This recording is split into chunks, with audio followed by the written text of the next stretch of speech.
Evening all, and welcome to episode 32 of Kerbalism. Now, last time out, we left Jebediah stranded in orbit of the moon. He's unable to get back because he doesn't have enough fuel, or more importantly, unable to land on the moon because he doesn't have enough fuel. So, we are sending this very large, very heavy craft up to try and rescue him. It's got 4 solid stage boosters to it because the top end to it is extremely heavy. It's got a science bay, and it's got a science laboratory, and it's got a habitat with lots of life support into it. I didn't send a launch pad up there to build craft in orbit because I wanted to get sort of some more science first so that we can unlock those 4-way connectors to allow the building of the base to make more sense, because it's in my test it's long and thin and it doesn't look right in the space plane hangar, so I want to get it sort of a bit better. However, we do have a slight problem. This craft is heavy. It's very heavy, and I'm not entirely convinced actually going to make it to orbit. I can see the smoke trail coming back, it's flipping over, and no, we have a problem. So, let us slow down time and abort this and see what we can do here. We're coming down, and this is obviously going to cause some form of problem. I'm going to try and get it pointed upwards, but it's not really going to have it by the looks of it. We are going to have issues here. I think this is a good time to evacuate. This craft is coming down pretty hard, pretty fast, and yes. So Bob, you're first. Out you get. And oh dear, oh Bob, oh that was hard. And semi-deploy parachute. He's unconscious. Oh no, come back. There we are. Right. Bob, come on. There we are. Semi-deploy parachute. Okay. Back to the craft. Milmar, out you come, and you're going to probably fly off as well. Ooh, let go. Oh, there we are. Right. Regain control. And fully deploy your parachute.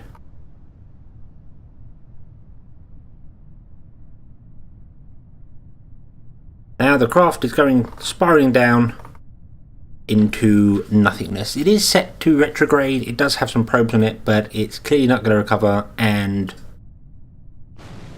boom, it's gone. However, luckily, Milma here and Bob here are safe. They have parachutes. They are coming down. I'm so glad I can't cut the parachutes and redo them, because yes, so we have these Kerbals are somewhat safe.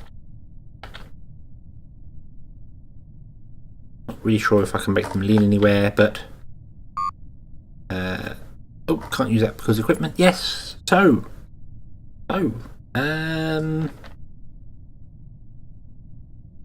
whoa. Okay, so it would appear that if I set the camera to face somewhere and push spacebar, he spins round to face it. I wonder if that would fix the problems I'm having when Kerbals are in orbit, with them not behaving the way I expected.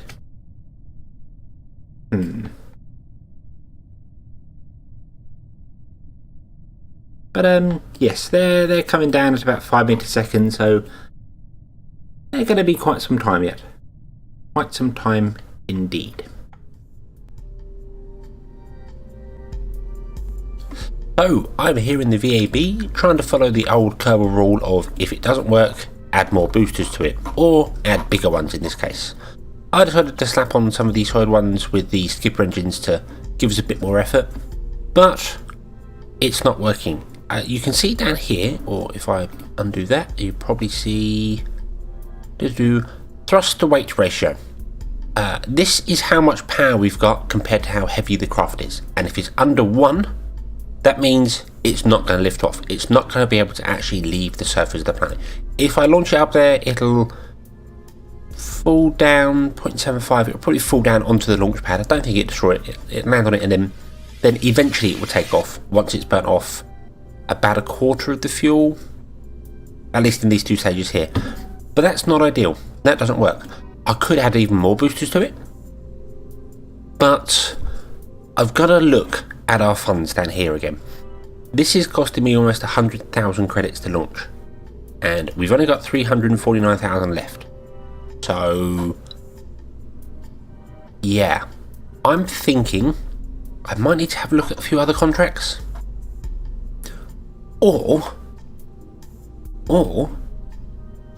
I could use ore, but not ore. I could launch up a rocket part factory wherever they are. Let's have a look. See here, K&K. I could launch up a rocket part storage and a workshop and launch it up to our space station, and from there we could build crafts to go to the moon. It would give the space station something else to do.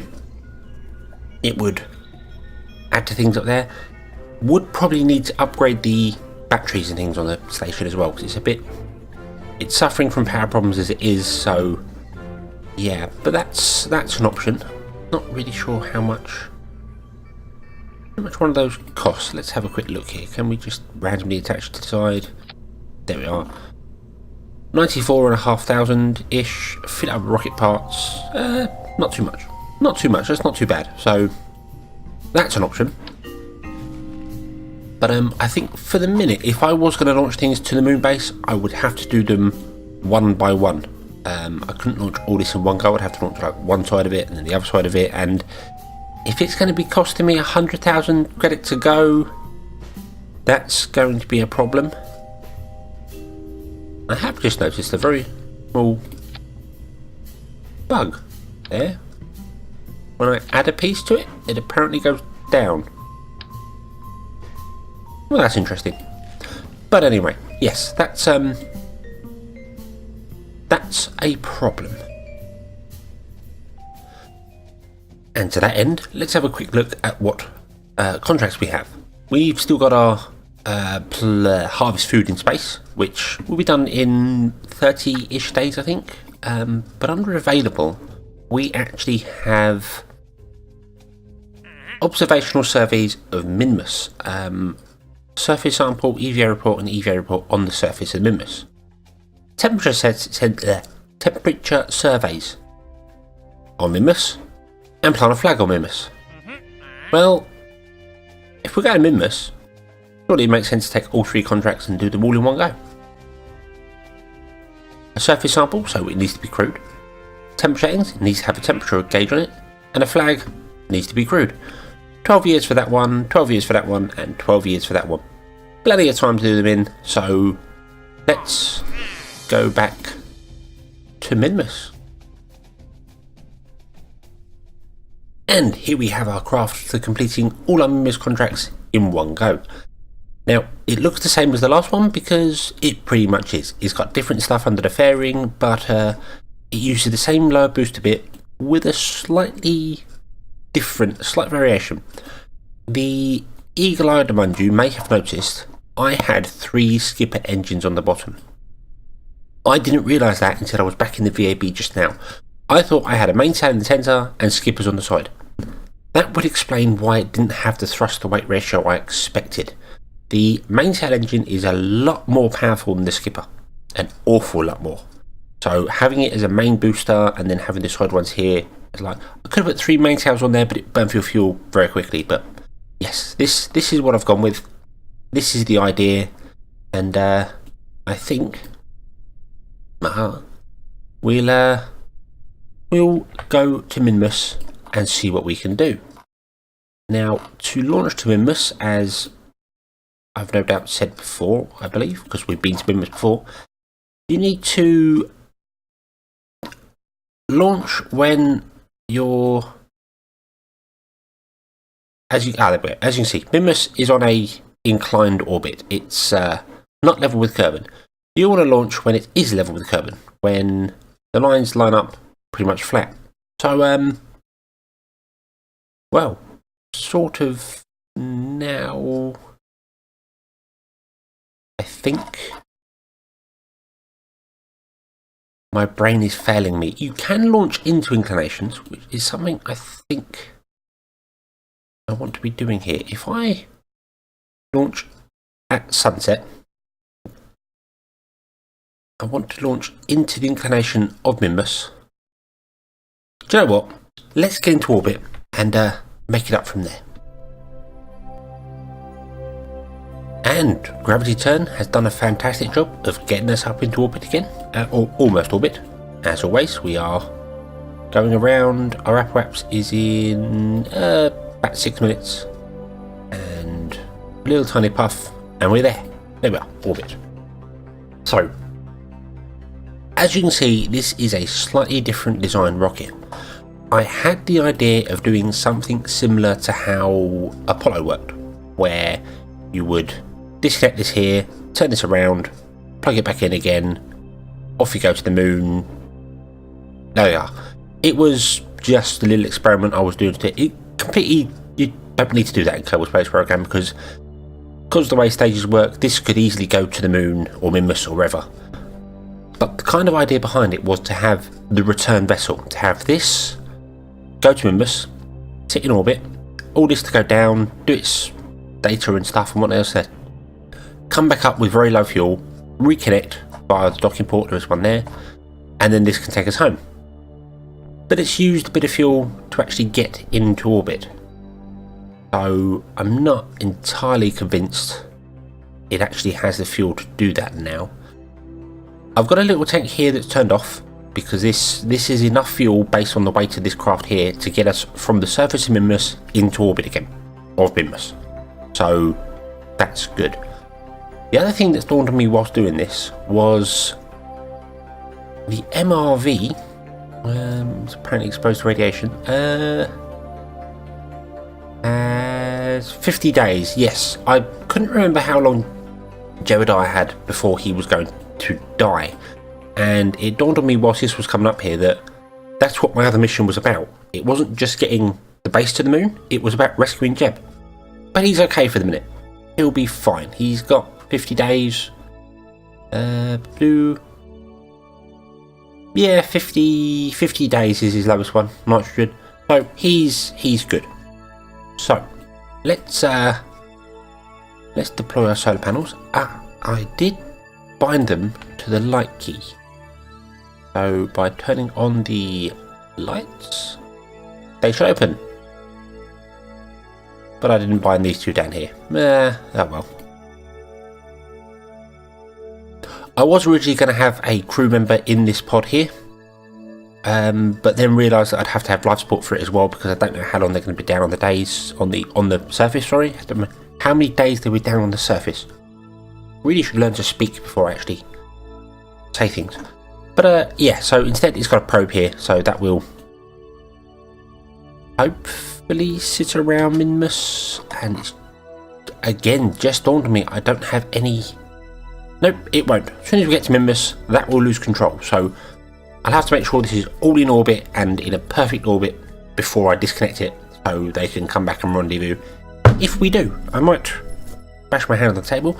I might just abandon this endpoint and use it to get to Mimbus, maybe slow us down a bit, and then just ditch it, I suppose. But anyway, let's orbit, and then we'll try and figure out how to get to Mimbus. And here we are. In 11 minutes, just under, we have a burn that will give us an encounter with Mimbus.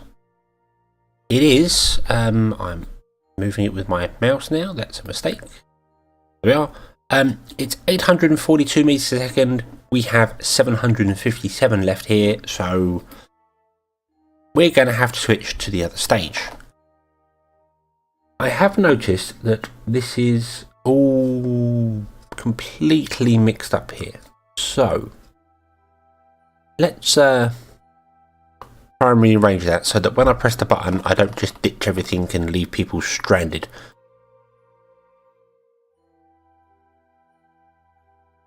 That would be a really bad thing to do.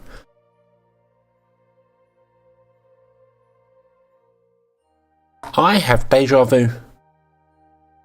I somehow, let's aim the camera at this,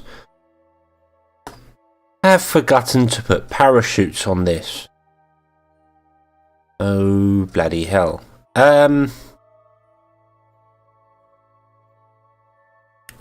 Right.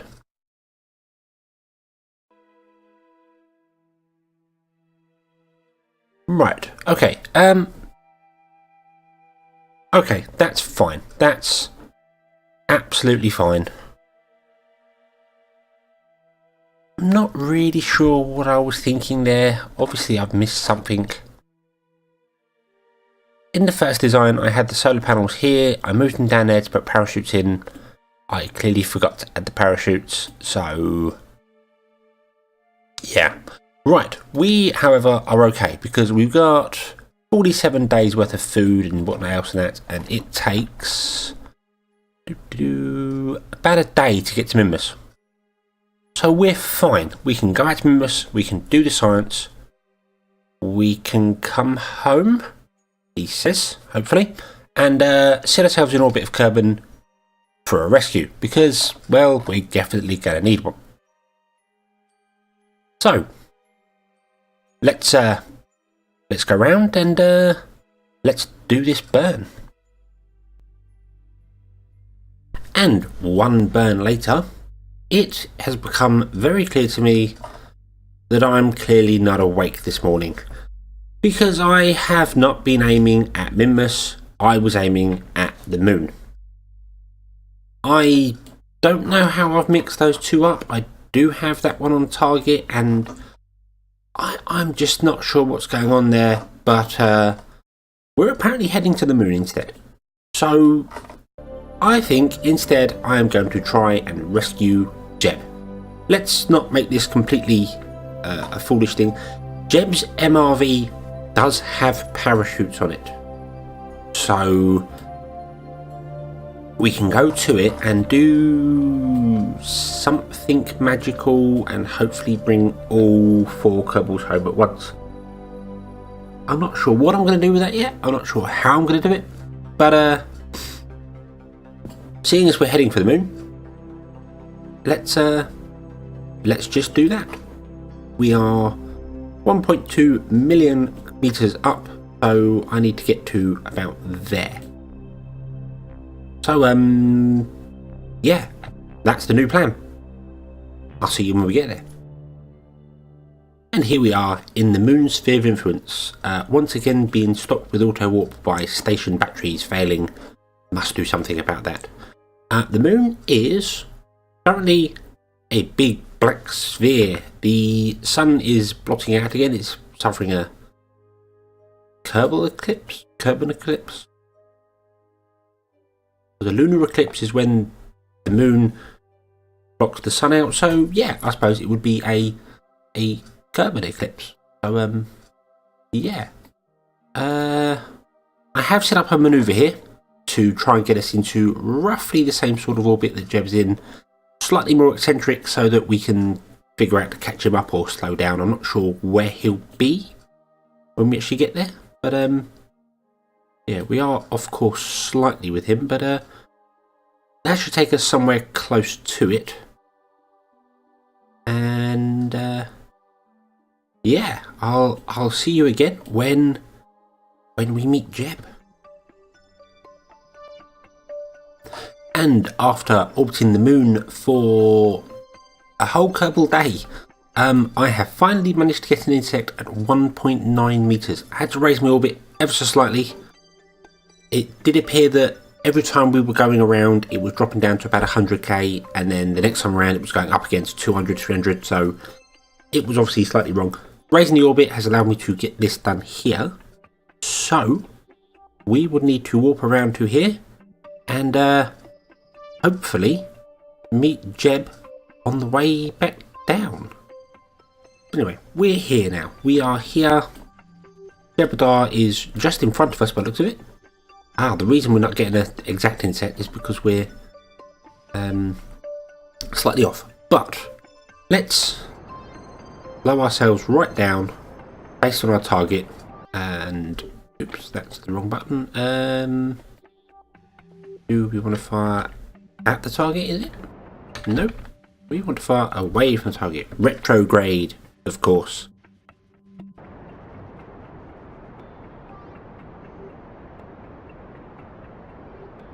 Lower ourselves right down so we're travelling at roughly the same speed as Jeb, which should put us in pretty much the same orbit as him.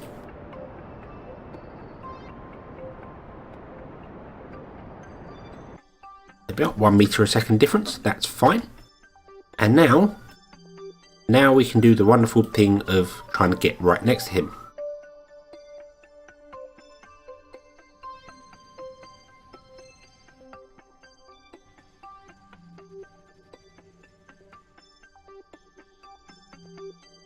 Now, I don't actually want to point prograde along our orbit based on... I'm not sure how the target program things work. I still haven't quite figured out. What I want to do instead is I want to actually point the craft at Jeb. That's his craft there. And use my RCS to fire that way. Try and bring our prograde marker in line with Kerbalis's spacecraft. That way we know we're travelling actually towards him and not just travelling around with him. We don't want to be travelling parallel, we want to be travelling at him.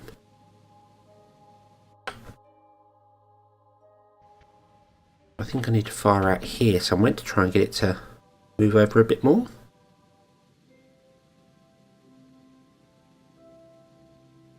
There we are, that looks pretty good. Right, so let's speed up time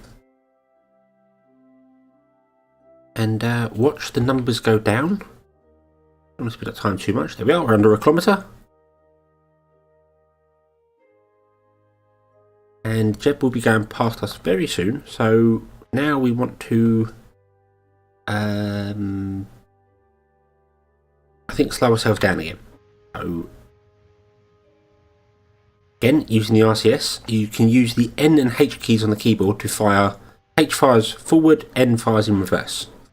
So it doesn't matter which way you're facing, you can slow down even if you're facing towards the target. You can then use I, J, K and L, I think I've explained this before, but to go basically up, down, left or right. If I was to press I, it would fire my ship, fire the thrusters at the bottom, so that this marker moves upwards, moves that. Relative to how you're sitting as well, if you spin the craft around, it will go that way, up is relative to your rotation. Something I got very confused with.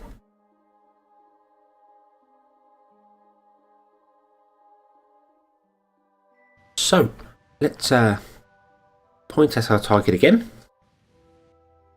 And try and aim towards him again. It's all about... Docking appears to be very much... trying to aim towards your target. Getting in somewhat close. Slowing down. You're always relative to the target. It's always a bit strange because... Yeah, I was pointing towards him, but because he's over there and not directly in front of us, the target is moving away from him. So eventually we'll fly past Jeb, probably over here somewhere. But that's it, you get closer, you then stop your velocity, point the right direction again, speed up. That's the way I do it. I'm not sure how it actually works. They probably do a lot more calculations in real life. But we've lost signal with the Minmus lander, really? How strange. Well, we're still here. Maybe one of my relays is finally giving up. Right, let's see, where is our marker? Let's point at the marker again. Slow ourselves down.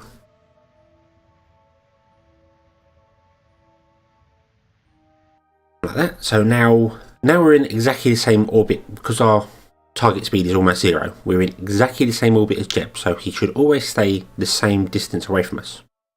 Of course, our orbit may be slightly different to his one, so we would be further away here than we are here, but then when we come back round again, it should be the same. Doesn't always work that way, I've found, though. It's sometimes it's a bit... You can set your relative speed to 0 whilst you're here, but depending on your distance from him, when you go around an orbit, you end up being kilometres away from where you thought you were.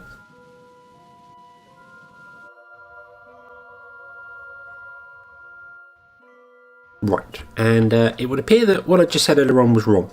I actually makes the marker go down, as you see there, and K makes it go up. Not sure why that is.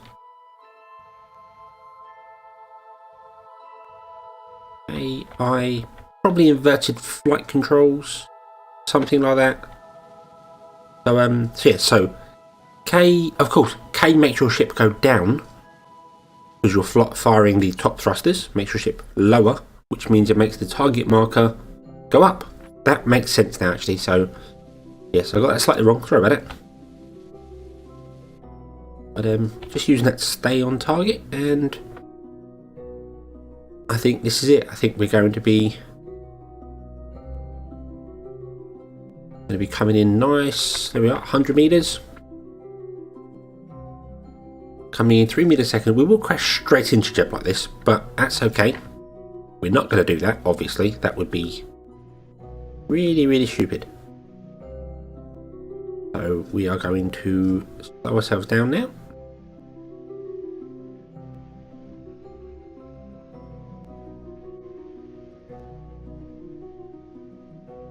Using the other key to try and keep us level with it. There we are. I believe when a craft goes up to the International Space Station, in real life obviously, not in Kerbal, they approach at like 0.1 meters a second or something. It is absolutely minute the speed they travel at. So yeah, they really don't want to be crashing into things. They just want to be ever so gently heading towards it, and then the docking ports, I don't know if they use magnets. Would make sense, I suppose. That's a logical thing. I don't know the details behind that, but yeah, they approach like this speed, very, very slowly, and they could be, as I said, 20 meters away, and it could still take about 2 minutes for them to get to there. So, but anyway, I digress. We are here. We are next to Jeb. We are happy. I'm going to turn off the RCS, and I'm going to turn this around. So we're sort of parallel to Jeb there. There we are. Do that so our solar panels point at the sun. And I think we are still moving towards him ever so slightly, but that doesn't matter because Jeb has a winch. He has 2 of them, in fact, and I could use that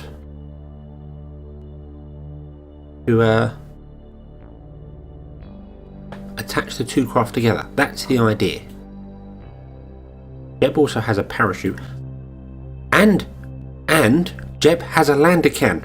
Of course, this was designed to rescue Kerbals. That means all my Kerbals from here could jump into the MRV and go home. That's the new plan. That is the new plan. So, Bill Kerman, our engineer. I did edit Bill Kerman. At the end of the last episode, I mentioned about changing his stupidity levels. I got some comments on that video about it, and I decided to just edit Bill alone. I'm not going to change any other Kerbals. I just feel that Bill, being one of the original 4 Kerbals, being one of the badass ones in his orange suits, should in fact be badass. He should be the one that's very good at everything. So I edited his stupidity to put him at 0.2. Not at 0, not completely blank, so he's not the best Kerbal. There will be other ones out there better than him, but I just feel that he should be better than what he was. Also, as I noticed at the beginning of this episode, when things were going terribly wrong and they were parachuting down, if I point the camera at something and push spacebar, my Kerbals do in fact turn around to face that. That's extremely useful to know. I don't know what mod changed that. I don't know if that's an actual change in Kerbal Space Program itself. But yeah, that definitely helps.